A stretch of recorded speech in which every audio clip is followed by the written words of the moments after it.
자, 그럼 이번에는 일본으로 가보도록 하겠습니다. 일본에 있어서 미국은 미일 관계가 외교의 중심축이다. 이렇게 여러 차례 강조할 정도로 중요한 나라로 꼽고 있습니다. 도쿄 연결하죠. 고현승 특파원. 네, 도쿄입니다. 네, 미국을 중요하게 여기는 만큼 이번 대선 관심이 굉장히 높을 것 같은데요. 그렇습니다. 일본에선 언론들 대부분이 며칠 전부터 미국 대선 소식을 톱뉴스로 전하면서 높은 관심을 갖고 지켜보고 있습니다. 일본은 직전 아베 정권에 이어서 현재 스가 정권까지 모두 일본 외교의 축은 미일 관계라고 강조해왔습니다. 일본이 가장 우려하는 건 북한의 핵과 미사일이고 이런 우려를 해소하려면 미국의 방위력에 의존할 수밖에 없는 게 현실입니다. 가토 가스노부 관방장관은 미국 국내 정치에 관련된 사안이라 코멘트하기 적절치는 않지만 일본 정부로서는 높은 관심을 갖고 있다고 언급하기도 했습니다.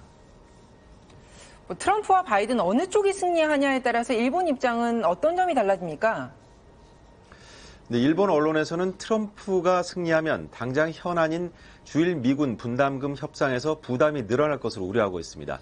내년 3월에 미일 특별 협정이 만료되기 때문에 곧 협상을 시작해야 합니다. 반면에 바이든이 당선될 경우에 기후변화 문제를 비롯한 미국의 정책 전환에 대한 준비가 필요하다는 분석이 나오고 있습니다. 하지만 근본적인 미일 관계는 어느 쪽이 승리하더라도 큰 변화는 없을 것이라는 게 대체적인 분석입니다. 트럼프가 중국 견제를 위해 강조해온 인도태평양 전략 등 다자간 안보 체계에 일본이 적극 참여하는 것 역시 달라지지 않을 것으로 보입니다. 다만 정상 외교의 틀은 좀 달라질 것으로 보입니다.